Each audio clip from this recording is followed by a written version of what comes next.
O que nós aprendemos com o ministério avivado de Jesus? O que nós aprendemos com a sua vida de oração, de jejum e de dedicação à palavra de Deus?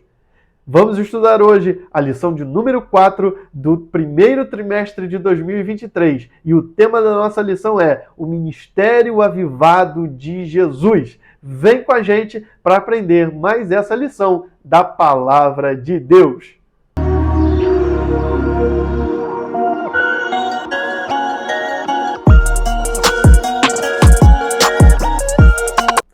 A paz do Senhor, meus irmãos. Eu sou o Jefferson Sarmento, presbítero, membro na Assembleia de Deus em Itaboraí, professor da Escola Dominical, e nós estamos hoje juntos para estudarmos mais uma lição da Palavra de Deus. Eu agradeço desde já a sua participação, a sua visualização deste vídeo. Obrigado por estar aqui conosco estudando mais essa lição. Eu peço que você se inscreva no nosso canal, deixe o seu like, deixe o seu comentário, a sua dúvida, a sua pergunta, para que juntos nós possamos aprender mais da Palavra de Deus. E também te peço para compartilhar esse vídeo, para que mais vidas sejam alcançadas e edificadas pela lição da Palavra de Deus. Nós estamos estudando esse trimestre maravilhoso, primeiro trimestre de 2023, com o tema Aviva a Tua Obra, comentado pelo pastor Elinaldo Renovato, e a lição de hoje que nós vamos estudar é a de número 4, o Ministério Avivado de Jesus, que será a lição de domingo, próximo agora, dia 22 de janeiro de 2023. O nosso texto áureo está em Lucas, capítulo 4, versículo 14, e diz assim: Então, pela virtude do Espírito, voltou Jesus para a Galiléia, e a sua fama correu por todas as terras em derredor. A verdade prática, o alcance espiritual da vida de um crente avivado revela a extraordinária atuação do Espírito Santo. O Evangelho de Lucas, e eu estou destacando isso porque o texto base da nossa lição, nós já vamos dar uma olhada também no texto, está em Lucas. O Evangelho de Lucas, ele foca na humanidade de Jesus. Ele trabalha, ele apresenta muito bem a humanidade de Cristo. E em razão de apresentar a humanidade de Cristo, ele também demonstra em todo o tempo a sua total dependência ao Espírito Santo. Ele mostra o tempo todo Jesus, homem, dependendo do Espírito Santo para dirigir a sua vida, para guiar o seu ministério, para avivar o seu ministério, para desempenhar exatamente a tarefa que o Pai confiou ao nosso Senhor Jesus. Então, quando nós olhamos para o ministério avivado de Jesus, nós observamos que houve um amplo alcance porque estava debaixo da extraordinária atuação do Espírito Santo. Agora, quando nós olhamos para o ministério terreno de Jesus, nós não vemos apenas um registro histórico, não vemos apenas um registro informativo dos fatos que aconteceram naquele período, desculpe minha redundância, mas quando nós olhamos para o ministério avivado de Jesus, nós encontramos um padrão. Esse padrão é para nós, é para nosso tempo, é para nossos dias. O Senhor Jesus, através do seu ministério avivado, debaixo da atuação do Espírito Santo, ele nos ensina como deve ser a vida do crente, como deve ser a nossa vida como obreiro, como crente em Jesus, sempre debaixo da direção, da liderança e da unção do Espírito Santo sobre a nossa vida.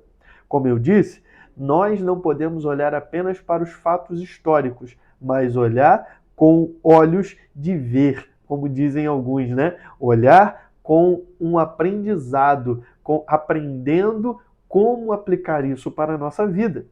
Quando nós estamos na direção do Espírito Santo, ou quando nós vivemos, como diz aqui a verdade prática, a extraordinária atuação do Espírito Santo na nossa vida, a nossa vida espiritual ela tem um amplo alcance. Em 1 Coríntios capítulo 3, o apóstolo Paulo ele fala aos coríntios a respeito do trabalho cristão e como eles estavam vendo isso sob o prisma carnal. Eles não estavam vivendo debaixo, de fato, da liderança do Espírito Santo. Mas isto faria com que as suas obras fossem de madeira, palha e feno. Agora, quando está com a motivação certa, na liderança do Espírito Santo, construindo com a motivação certa na liderança do Espírito Santo sobre o fundamento que é Cristo, as nossas obras serão de ouro, prata ou pedras preciosas, aprovadas pelo fogo.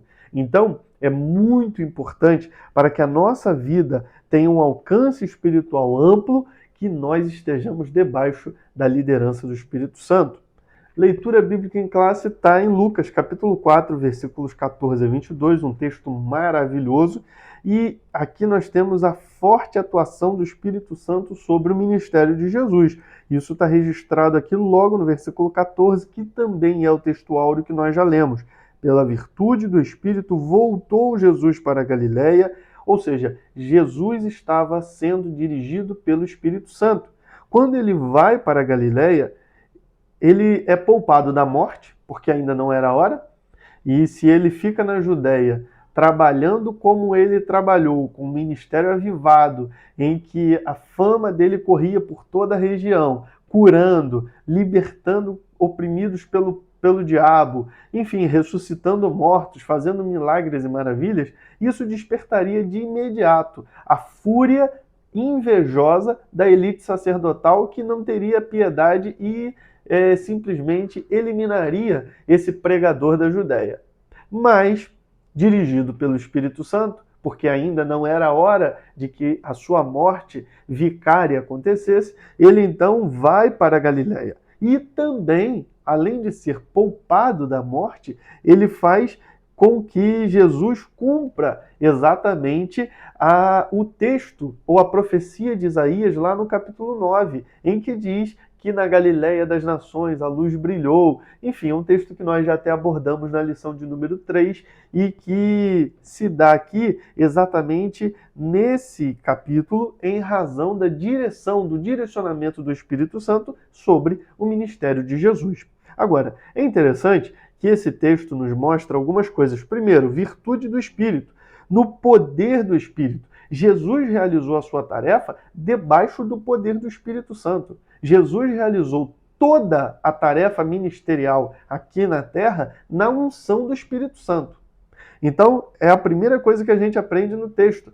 Quando a gente olha para os versículos anteriores, nesse capítulo 4 e ainda no capítulo 3, nós vemos que depois que ele se batizou, depois que ele passou pelas águas, o Espírito Santo desceu como forma corpórea, como de uma pomba, e ele foi cheio do Espírito Santo. E cheio do Espírito Santo e dirigido pelo Espírito Santo, ele foi conduzido pelo Espírito ao deserto, onde foi tentado depois de ter jejuado 40 dias. Quando então teve fome, e aí ele então foi tentado, venceu a tentação, e pelo poder do Espírito Santo, ele foi conduzido novamente para a Galiléia. Então o que nós vemos é que a virtude do Espírito Santo marcou o ministério do nosso Senhor Jesus Cristo aqui na terra. Seu ensino, suas curas, os milagres, a escolha dos discípulos e todo o seu ministério foi, de fato, dirigido pelo Espírito Santo de Deus.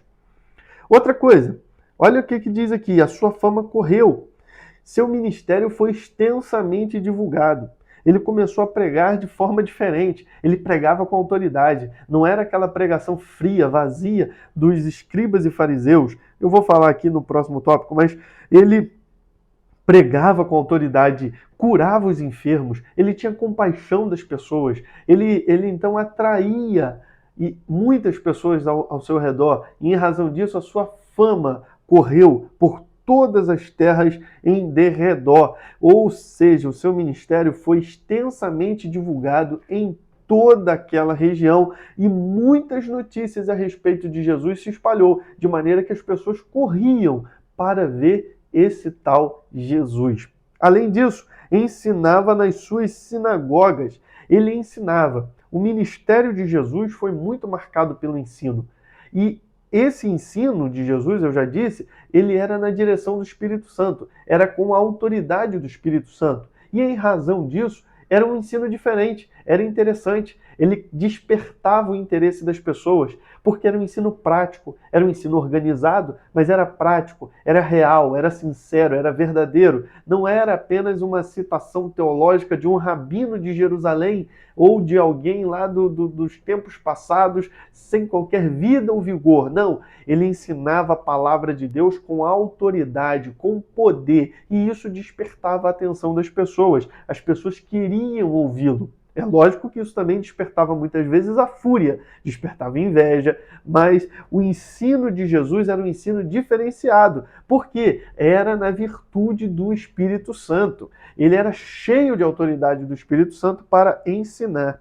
E por todos era louvado. Ou seja, Jesus tinha popularidade, o seu ministério se tornou popular. É lógico que isso às vezes atrapalhou em termos de inveja. Isso levou com que em alguns momentos essas mesmas pessoas que aplaudiam o ministério de Jesus também gritassem crucifica-o. Então essa popularidade era volátil, mas ele tinha popularidade. Agora, esse texto também nos revela propósito e missão. O propósito da vida de Jesus e a sua missão. O propósito, gente, é quando é algo que oferece sentido à vida. E missão são tarefas que são desempenhadas para cumprir esse propósito. Então, o propósito é algo que oferece sentido à vida. Olha aqui, ele me ungiu, o Espírito do Senhor me ungiu para evangelizar os pobres. Isso é propósito. O comentarista até colocou aqui como missão, mas eu entendo que esse seja o propósito do ministério de Jesus. E a partir desse propósito, ele evangelizando os pobres, cumprindo seu propósito, olha quantas tarefas ele desenvolve na sua missão. Curar os quebrantados de coração, apregoar liberdade aos cativos, dar vista aos cegos, pôr em liberdade os oprimidos e anunciar o ano aceitável do Senhor. Então nós temos o propósito, evangelizar os pobres, e a missão, que são essas tarefas específicas que são realizadas para cumprir o propósito de sua vida. Então, nós temos aí, de forma muito especial, esse texto, onde nós vemos o propósito e a missão do ministério de Jesus e também a sua atuação ungido pelo poder do Espírito Santo. Agora, vamos à nossa introdução?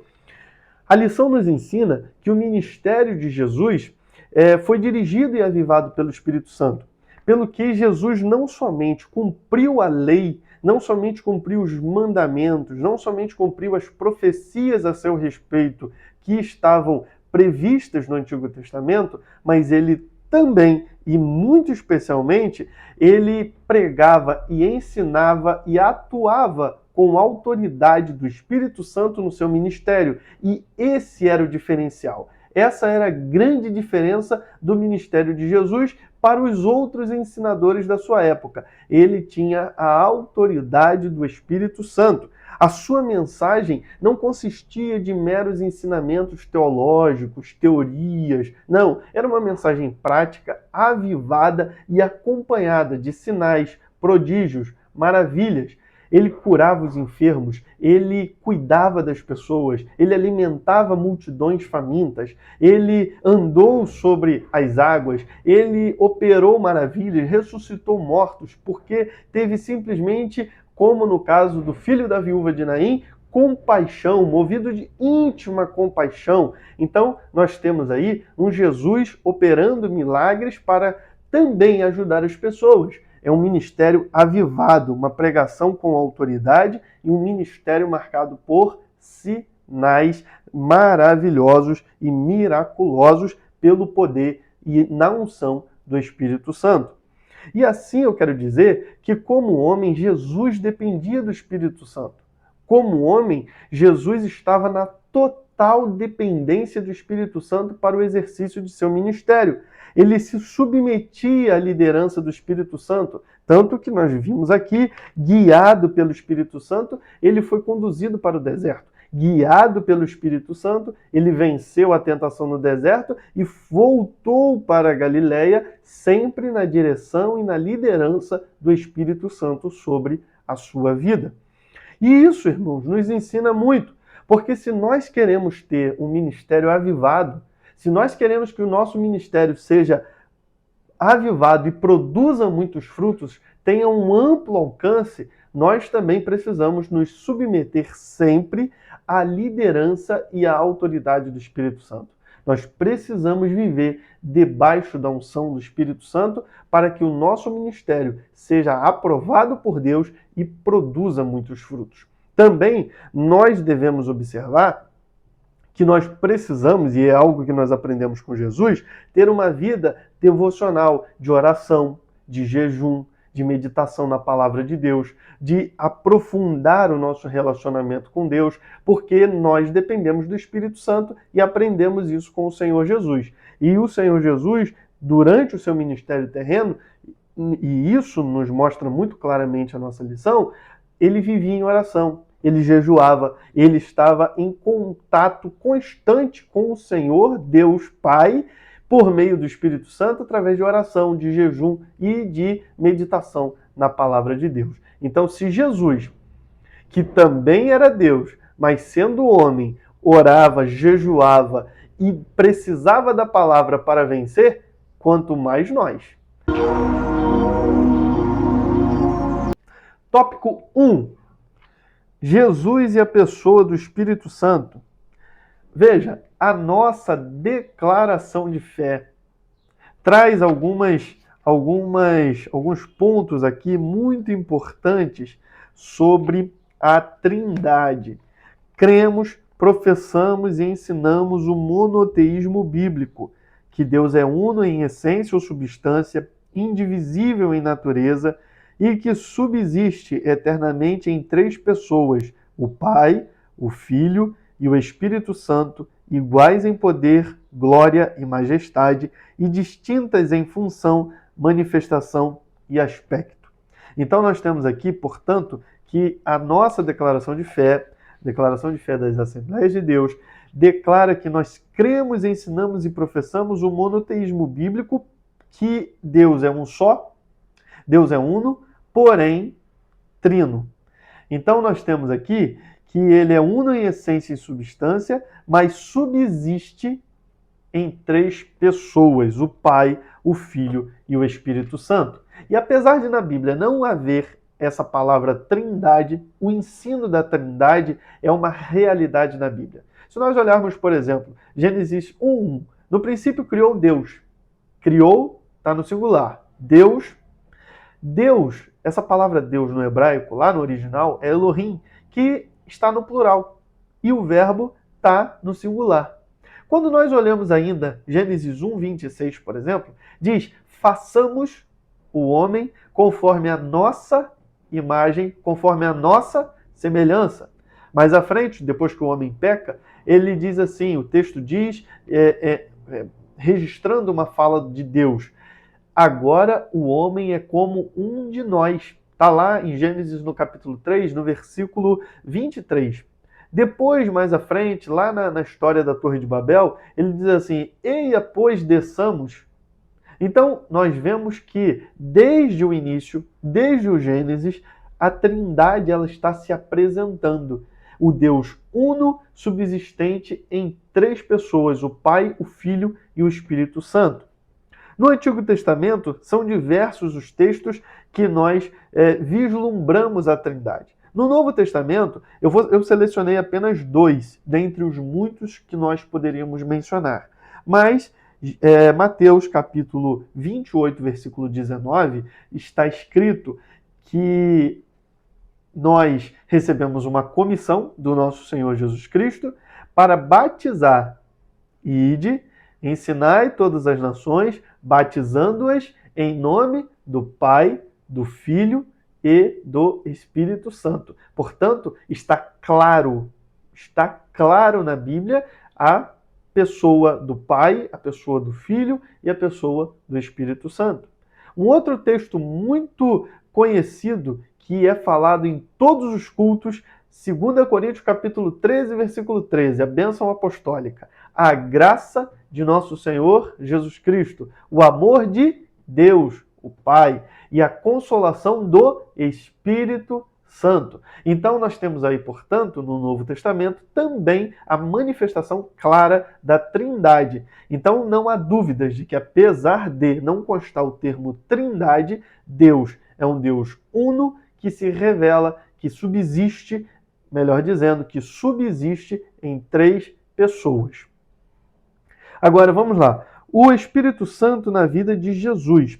Como eu disse, Lucas ele faz questão de frisar a obra e a atuação do Espírito Santo. Ele dá um destaque muito especial para o Espírito Santo na vida e no ministério de Jesus. E desde o nascimento, quando o anjo aparece a Maria, o anjo Gabriel aparece para Maria, dizendo que ela seria a mãe do Senhor Jesus, e ela pergunta como pode ser isso. Lucas capítulo 1, versículo 35, está no comentário até da nossa lição, o anjo diz assim para ela: descerá sobre ti o Espírito Santo, e a virtude do Altíssimo te cobrirá com a sua sombra, pelo que também o santo que de ti há de nascer será chamado Filho de Deus. Aqui vemos o papel do Espírito Santo como executor divino do ministério da encarnação. Então, Jesus, ele encarnou-se por meio da obra e graça do Espírito Santo sobre a vida da jovem Maria. Agora é interessante que o Espírito Santo desceu sobre ela, envolvendo-a com a virtude do Altíssimo, fazendo com que ela gerasse, com que ela tivesse vida, para que desse a luz ao Emanuel, o Deus conosco, o Cristo de Deus, o Salvador do mundo. Portanto, nós temos aqui uma observação muito interessante. Cobrir nos lembra exatamente a Shekinah, a nuvem da glória de Deus, que descia sobre o tabernáculo, que cobria, envolvia o tabernáculo, de maneira que, quando fala aqui a respeito de Maria, não é simplesmente um ato estático, mas é um processo dinâmico que está acontecendo. A nuvem da glória de Deus, a Shekinah, por meio do Espírito Santo, envolve Maria, e agora o Espírito Santo então produz vida. O processo de envolvimento daquela jovem traz então um processo dinâmico, criativo, como o mover do Espírito Santo é, de fato, desde o início. Lá em Gênesis, no capítulo 1, versículo 2, diz que o Espírito de Deus se movia sobre a face das águas. No Salmo de número 104, o salmista registra que o Senhor envia o seu Espírito sobre a terra e ele a renova, ele traz vida. Então, nós temos o Espírito atuando de forma dinâmica, num processo criativo, produtivo, que gera vida e traz, de fato, a encarnação do Filho de Deus como Emanuel, o Deus conosco. Mas o Espírito Santo, ele não gera apenas sombra e proteção e criação, ele também participa ativamente do batismo de Jesus. Quando Jesus ele sai do Rio Jordão, e aqui nós teremos mais uma manifestação, na verdade uma teofania, nós teremos aqui uma manifestação poderosa da Trindade. Jesus ele sai das águas do Jordão, depois de ter sido batizado por João, ele ora, e enquanto está orando, o céu se abre, ouve-se uma voz dizendo: este é meu filho amado, em quem me deleito, em quem tenho prazer, e o Espírito de Deus, ele desce, o Espírito Santo desce com forma corpórea, como de pomba, e cobre o Senhor Jesus, enche o Senhor Jesus, reveste Jesus de poder. Então, por meio do batismo, Jesus torna pública a sua obra como um Messias. Essa obra, ela começa a ser tornada pública através dessa manifestação da Trindade. João Batista ouve e visualiza tudo o que está acontecendo e dá testemunho a respeito de Jesus. Eis o Cordeiro de Deus que tira o pecado do mundo. Agora, vemos também que quando o Espírito Santo de Deus desce sobre a vida de Jesus, ele está revestindo Jesus de poder, de autoridade e habilitando Jesus para o exercício do ministério terreno. Então, quando a unção do Espírito Santo desce sobre a vida de Jesus, o enche e o reveste, tanto que depois disso ele é tentado pelo diabo no deserto e vence todas as tentações produzidas por Satanás. Então o Espírito Santo revestiu e o capacitou para cumprir o seu ministério.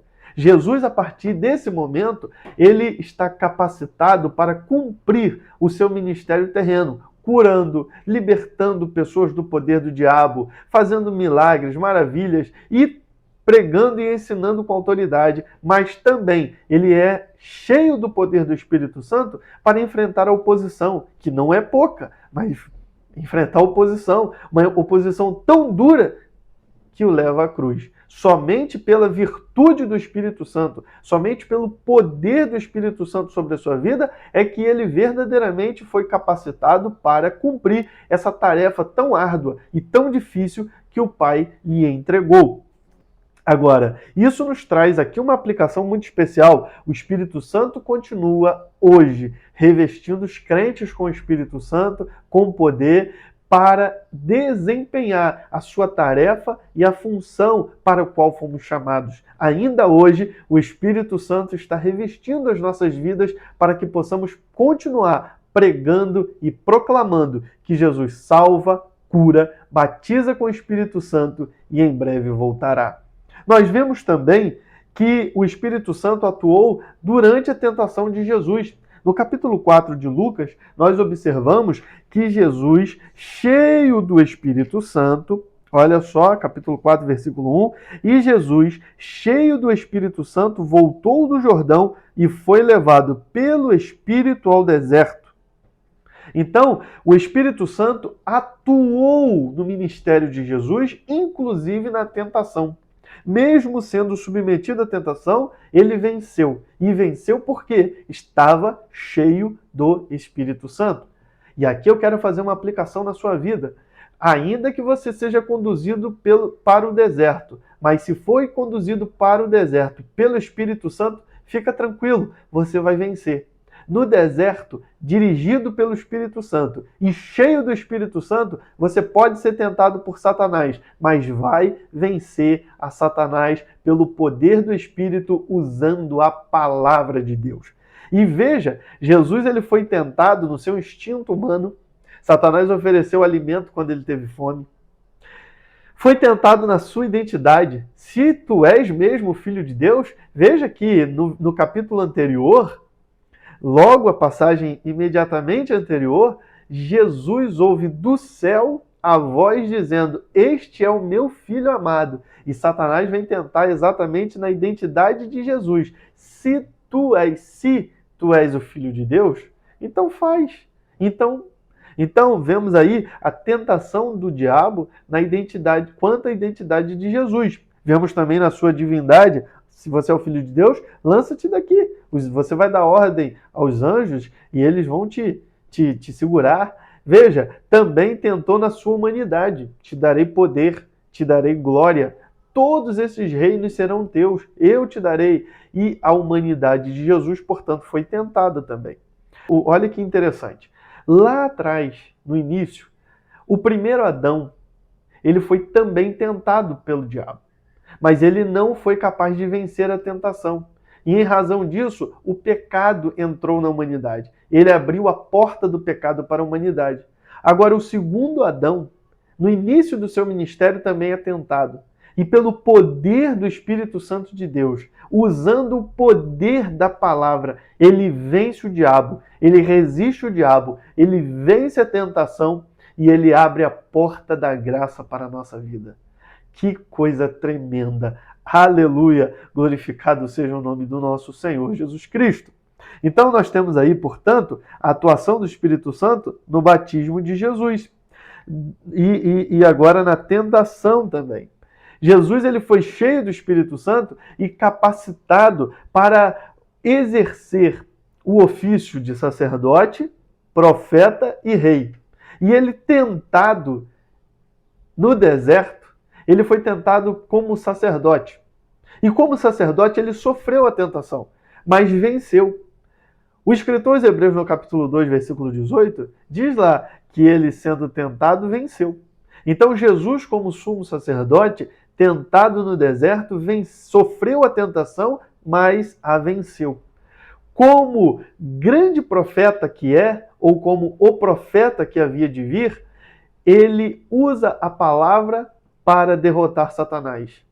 E como rei, ele triunfa no deserto contra o seu maior oponente. Então, no deserto, ele tem vitória como sacerdote, como profeta e também como rei. Isso porque ele estava capacitado pelo poder do Espírito Santo. Ele estava na unção do Espírito Santo. Vamos lá. Ponto 2. O Espírito Santo no ministério de Jesus. Então, nós vamos aqui analisar rapidamente o texto base da nossa lição de hoje, que está em Lucas capítulo 4, versículos 14 até o 22, que é o texto base, mas que está sendo analisado aqui nesse tópico 2 do comentário. Então nós temos aqui, primeiramente, que ele foi ungido pelo Espírito para evangelizar os pobres. Eu já disse que o comentarista falou aí que essa era a sua missão, mas eu trato como sendo o seu propósito de vida. Muito bem. Não há grande divergência nisso aí. Mas ele foi ungido. Então ele recebeu a unção do Espírito Santo. E essa unção demonstra que o Senhor foi separado e qualificado para essa tarefa. Então, quando fala aqui que ele foi ungido, é porque ele recebeu uma separação, uma qualificação e uma autoridade espiritual para realizar essa tarefa específica, esse propósito de sua vida. Também, quando nós olhamos para a unção, eu já disse aqui, ele foi capacitado para enfrentar todo tipo de oposição e, inclusive, a cruz. Exatamente porque ele foi ungido. Também diz que ele foi ungido para evangelizar os pobres. E aí, pobres aqui não tem necessariamente o sentido de riqueza, de condição financeira. Pobre tem o sentido de pessoa que está desamparada, mas desamparado que tem uma consciência, e eu estou falando aqui no sentido espiritual, que tem consciência da sua decadência espiritual, que tem consciência da sua pobreza espiritual. Ou seja, é aqueles que já foram convencidos de que são realmente pobres de espírito. Lembra de Mateus? Mateus capítulo 5, lá nas bem-aventuranças, fala sobre os pobres de espírito. Então, exatamente esses pobres, evangelizar os pobres, aqueles que têm consciência da sua pobreza espiritual. E a sua graça, a graça de Jesus, ela alcança exatamente esses pobres, essas pessoas que estão em pobreza espiritual e traz para a riqueza da sua graça. Ó, que coisa maravilhosa! Convencido pelo Espírito Santo da nossa situação de pobreza, da nossa situação de pobreza espiritual, da nossa situação de estar realmente numa decadência, numa miséria espiritual, nós podemos então reconhecer que Jesus é Salvador e aí então somos enriquecidos com a sua graça. E é interessante porque tem gente que se acha rico, mas é pobre. E outros que se acham pobres, mas são ricos. Exemplo, a igreja de Laodiceia se achava rica. E Jesus diz para eles, vocês são miseráveis, desgraçados, pobres, cegos e nus. A igreja de Esmirna se achava pobre. E Jesus diz, vocês são ricos. Então, a pobreza que está falando aqui não é no sentido de condições financeiras, mas numa situação espiritual.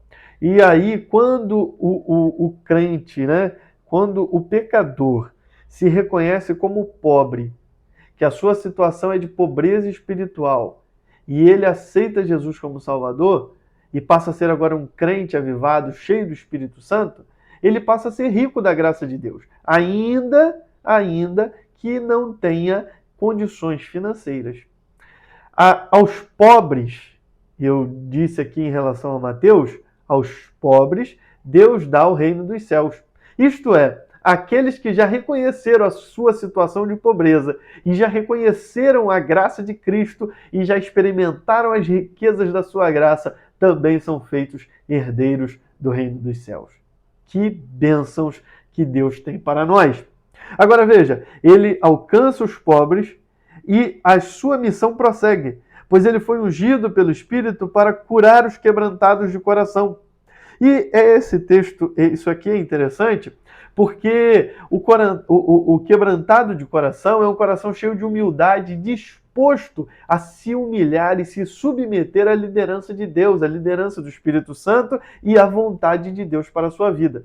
Isaías, no capítulo 57, versículo 15, tem um texto muito lindo que diz assim: assim diz o alto, o sublime, que habita nas alturas, mas habita também com aquele que tem um coração quebrantado, um coração contrito. Deus habita junto com aqueles que são quebrantados de coração, exatamente para curar, para trazer alívio, para trazer alegria, para trazer descanso. Ele também traz liberdade aos cativos, e cativo aqui tem sentido espiritual. Ele está dizendo, eu vim para trazer liberdade. E eu me lembro do que está escrito lá em João, no capítulo 8, versículo 36. Se, pois, o Filho vos libertar, verdadeiramente sereis livres. Então, nosso Senhor Jesus Cristo, Filho de Deus, veio para trazer liberdade aos cativos, arrancar aquelas pessoas que estão nos vícios, aprisionadas por Satanás nos vícios, nas drogas, na prostituição. Enfim, muitas vezes as pessoas acham que longe de Deus estão livres. Longe de Deus, no mundão aí, estão livres, mas na verdade estão aprisionadas pelo poder de Satanás. E Jesus vem para trazer liberdade aos cativos. Mas ele também veio para dar vistas aos cegos.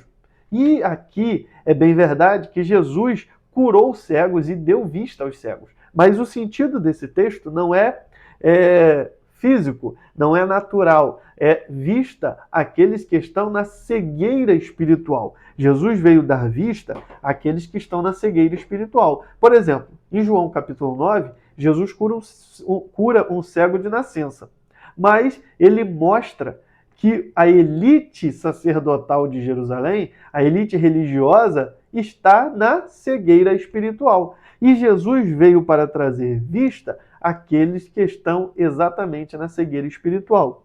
O apóstolo Paulo fala em 2 Coríntios capítulo 4, versículo 4, que o Deus deste mundo, ou em outras traduções, o Deus deste presente século, cegou o entendimento, cegou os olhos, ou seja, trouxe cegueira espiritual, de maneira que aqueles que estão aprisionados, cativos pelo poder de Satanás, estão cegos para as coisas espirituais. Não conseguem ver o brilho do Evangelho, a luz do Evangelho que está brilhando e trazendo liberdade a tantas pessoas, mas não é vista por aqueles que estão cegos pelo Deus deste mundo. É a cegueira espiritual. Agora, Jesus veio para libertar os cativos e também dar vista aos cegos. Isso está também interrelacionado. E aí, essa cegueira espiritual é, na verdade, hoje, o maior problema da humanidade. Os homens cegos estão propiciando seus próprios deuses, estão criando os seus próprios deuses, ou estão tornando a si mesmos como deuses. E isso vai gerando cada vez mais incredulidade, vai se afastando cada vez mais de Deus, de maneira que o homem se afunda na imoralidade. A cegueira espiritual produz relativismo, porque a incredulidade nega a existência de Deus. E se Deus não existe moralidade. Cada um tem a sua moralidade. E em razão disso, o que nós estamos vendo é cada um tomando as suas decisões, as suas próprias moralidades, de acordo com aquilo que acha que é melhor. É o relativismo desses tempos pós-modernos que nós estamos vivendo. Isso é fruto da cegueira espiritual, mas Jesus veio dar vista aos cegos. Ele também veio para trazer liberdade aos oprimidos, e está relacionado com o que nós já falamos. São pessoas que estão oprimidas pelo diabo, estão debaixo de uma opressão maligna e não conseguem sequer sair das masmorras que o diabo as colocou. Então, esse mesmo Jesus, ele também arranca essas pessoas dessas prisões satânicas e dá vista, dá visão, abre os olhos do entendimento para que possam compreender as maravilhas da graça de Deus reveladas em Cristo Jesus. E veio também, o Senhor Jesus diz ainda, que foi ungido para anunciar ou apregoar ou proclamar o ano aceitável, o ano do favor, o ano aceitável do Senhor, o ano do favor do Senhor. Isso aqui remete ao jubileu, ao ano do jubileu, que acontecia a cada 50 anos, quando toda a terra era liberta. Os escravos, as terras eram devolvidas aos seus donos, enfim, tinha uma série de situações que aconteciam no ano do jubileu e a terra entrava em descanso. Agora ele está dizendo que essa figura que apontava para o período do Messias, que apontava para a obra do Messias, ele está dizendo: o tempo aceitável é agora. Hoje, a partir de hoje, quando Jesus falou lá, e até o fim dos tempos, nós estaremos no período do ano aceitável do Senhor. Porque Isaías ainda diz, não está no texto de Lucas, mas esse texto de Lucas, ele faz uma menção a Isaías 61. Ele diz a pregoar o ano aceitável do Senhor e o dia da vingança do nosso Deus. Hoje nós estamos vivendo o ano aceitável do Senhor, é o ano do favor, é o ano da liberdade, é o ano em que o próprio Deus está apregoando que em Cristo, no Messias, no Cristo de Deus, há liberdade, há provisão, há uma grande oferta da graça nos trazendo liberdade do pecado, da culpa, dos vícios, das prisões do maligno, enfim, de mandamentos humanos, mas virá o dia do Senhor. E o dia da vingança do Senhor virá no fim, quando a igreja for arrebatada. E durante a grande tribulação, a terra passará pelo dia da vingança do nosso Senhor. Então, a nossa pregação é para que hoje você aceite, se você ainda não aceitou Jesus, aceite o Senhor Jesus como Salvador, porque nós estamos terminando esse dia, desse tempo aceitável do Senhor. E a hora que a igreja for arrebatada dessa terra, retirada deste mundo, se dará início o dia da vingança do nosso Deus.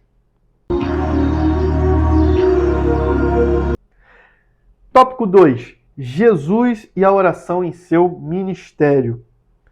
Tem um hino da harpa, o hino 296, que tem uma poesia que diz assim: Jesus teve completa vitória porque sempre viveu em oração. E, a bem da verdade, Jesus, sendo Deus, não precisava orar. Mas Filipenses capítulo 2, o apóstolo Paulo diz lá, a partir do versículo 5, que Jesus se esvaziou, aniquilou-se a si mesmo. Ou seja, ele se esvaziou de determinados atributos para que ele pudesse encarnar, humilhando-se, se tornando homem e sendo homem obediente, servo obediente até a morte de cruz.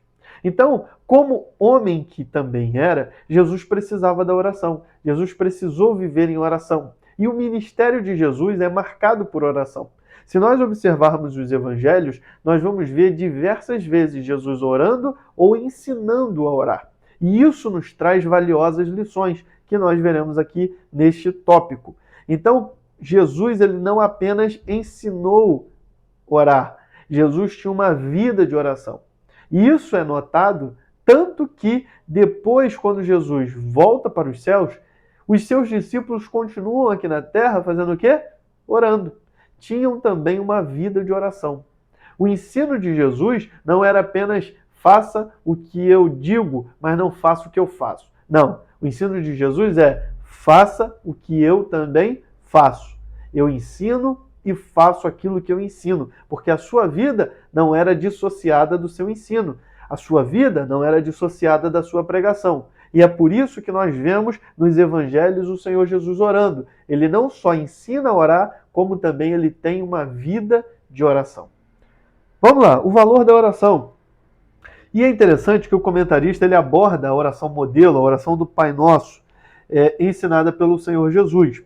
E essa oração, conhecida como Pai Nosso, traz alguns ensinos muito interessantes. O comentarista fala aqui algumas coisas, nós não temos como aprofundar na lição de hoje o estudo sobre a oração do Pai Nosso. Mas nós temos aqui que essa oração ela é ensinada pelo Senhor Jesus dentro do Sermão da Montanha, lá em Mateus, no capítulo 5, 6 e 7. E no capítulo 6 nós temos o ensinamento de Jesus sobre essa oração, a oração modelo.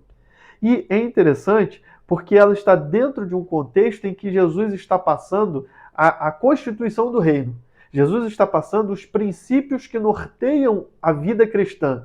Jesus está ensinando como orar, Jesus está ensinando a não orar como os hipócritas, Jesus está ensinando a não orar como os fariseus, que iam para as esquinas e falavam alto, faziam aquelas orações repetidas, mas faziam isso em público para serem notados, aplaudidos. E Jesus está ensinando que existe um valor na oração do secreto, de ir para o secreto com Deus. Então Jesus está ali trazendo diversos ensinamentos acerca da oração, da importância de orar, e ele então ensina essa oração modelo.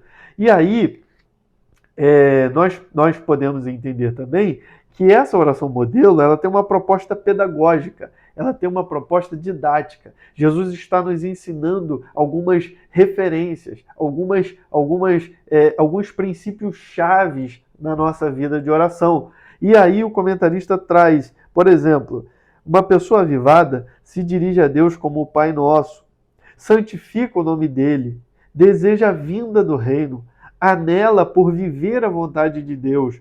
A cada dia está na dependência do Senhor, porque oramos, dá-nos o pão nosso.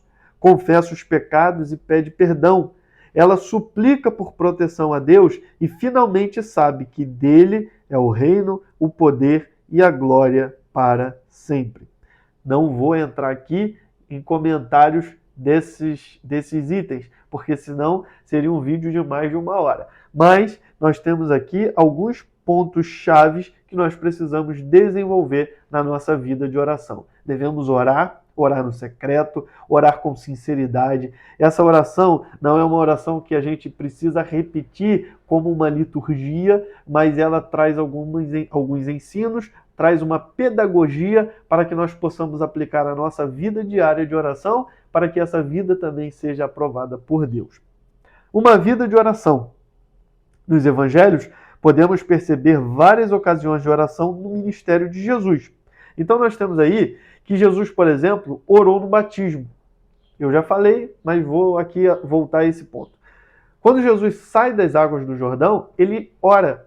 E quando ele ora, o céu se abre. Olha que aplicação que nós temos aqui.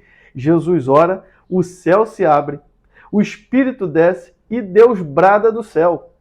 Então, quando nós oramos, meu irmão, a oração abre o céu. A oração faz o céu se abrir. A oração do crente faz o céu se abrir. A oração do crente faz descer bênçãos dos céus. A oração do crente traz o Espírito Santo de Deus derramado sobre a vida do crente, da igreja. A oração do crente, a oração da igreja faz os céus se abrirem com as bênçãos de Deus. Deus brada do céu, Deus fala na sua igreja por meio da sua palavra, no poder e na unção do Espírito Santo, e do céu Deus sopra um avivamento. Então não deixe de orar. A sua oração abre o céu que traz bênçãos sobre as nossas vidas.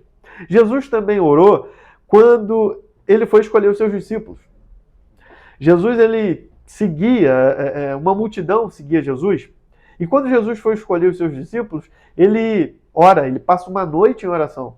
E ele escolhe 12 discípulos que depois seriam chamados apóstolos. Veja que aplicação também que nós podemos fazer.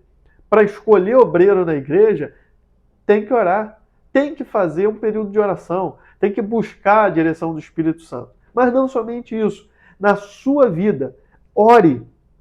Ore para Deus te direcionar a respeito de amizades. Ore para Deus te direcionar a respeito de relacionamentos. Orando a gente escolhe um traidor, imagina sem oração.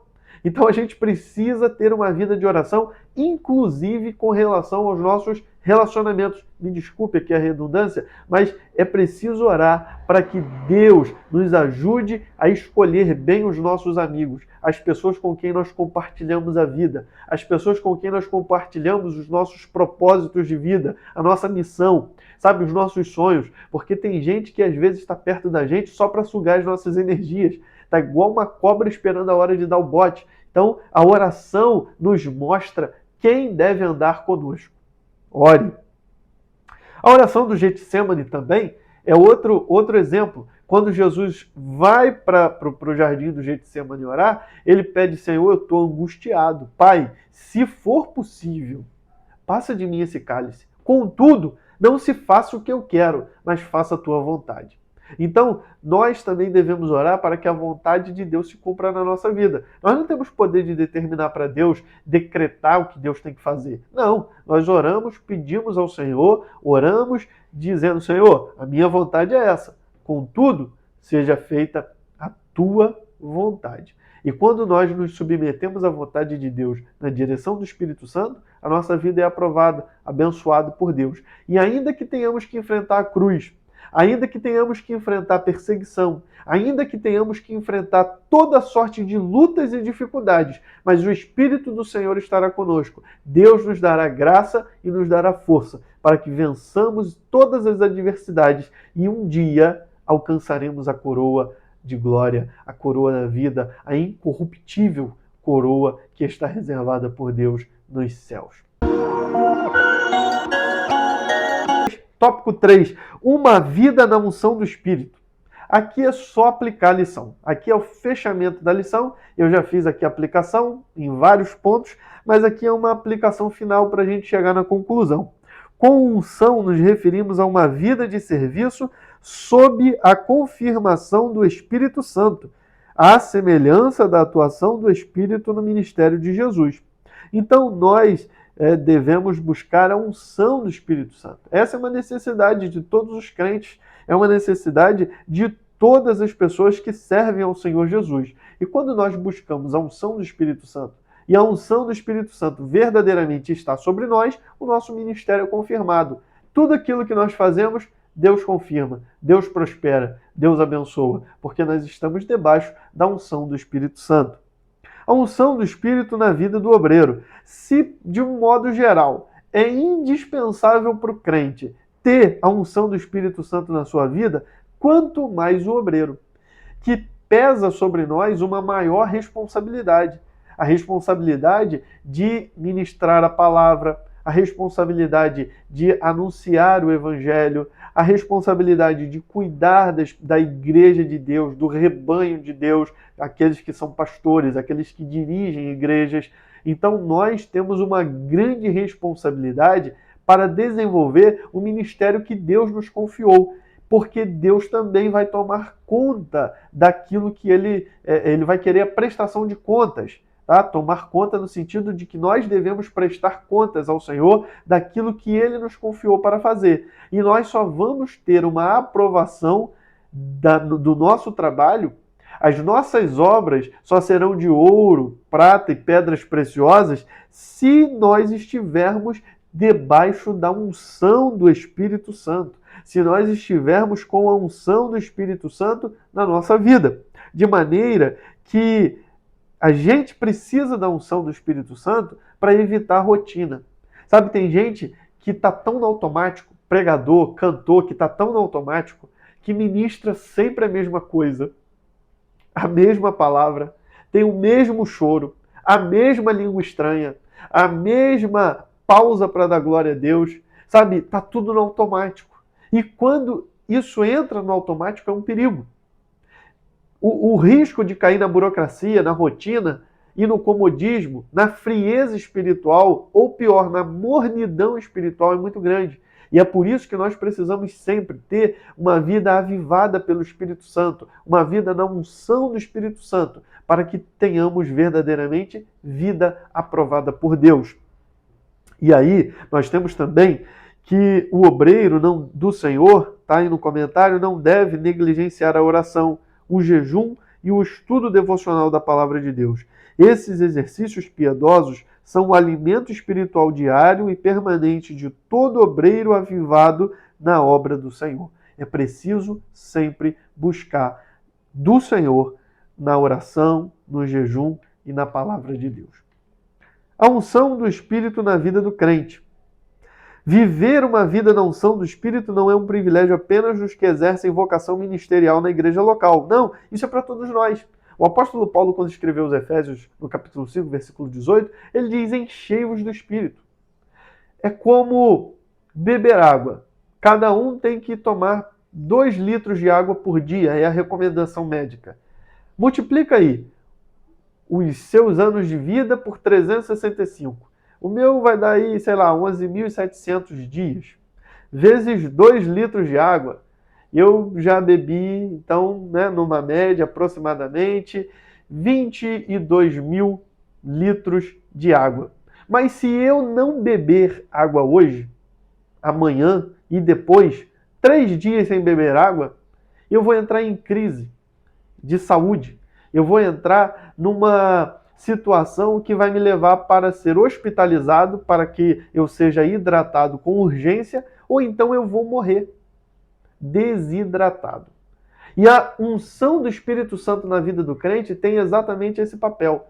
Ou o crente se enche do Espírito Santo todos os dias, buscando na palavra, na oração e no jejum, ou então ele vai morrer desidratado por falta de unção do Espírito Santo. O crente, ele precisa da unção do Espírito Santo na sua vida, é indispensável. Saco vazio não para em pé, e crente vazio, crente sem o Espírito Santo, também não para em pé. Então, o obreiro precisa da unção do Espírito Santo, mas o crente também precisa da unção do Espírito Santo. Isso é para todas as pessoas. E é por isso que nós somos sempre incentivados a buscar mais de Deus, a buscar mais do Espírito Santo de Deus, a nos lançar às misericórdias de Deus e receber de Deus o poder do seu Espírito Santo. Vamos lá para a nossa conclusão. Nesta lição vimos que o Senhor Jesus teve um ministério avivado, porque foi ungido pelo Espírito Santo. Ora, se o Senhor Jesus, sendo Deus, foi ungido pelo Espírito Santo para desenvolver o seu ministério, por que conosco seria diferente? Vivamos, pois, uma vida de serviços na causa do Mestre, de modo que o Espírito Santo confirme a nossa vocação. Então, que nós possamos sempre buscar a unção do Espírito Santo, para que nós possamos ter um ministério avivado, uma vida avivada e confirmado pelo poder do Espírito Santo de Deus. Que Deus abençoe a sua vida. Muito obrigado por ter ficado conosco aqui. Muito obrigado por seu like. Enfim, né? Se você não deixou ainda, deixa o seu like, se inscreva no nosso canal, compartilhe o nosso canal e compartilhe esse vídeo para que mais vidas sejam alcançadas por essa palavra, que é a palavra de Deus, e por essa lição tão maravilhosa sobre o ministério avivado de Jesus. Que Deus abençoe a tua vida, que Deus abençoe a tua casa, que Deus te avive e te renove de forma especial nesses dias para cumprir o ministério que Deus estabeleceu sobre a tua vida. Fique na paz do Senhor e um grande abraço.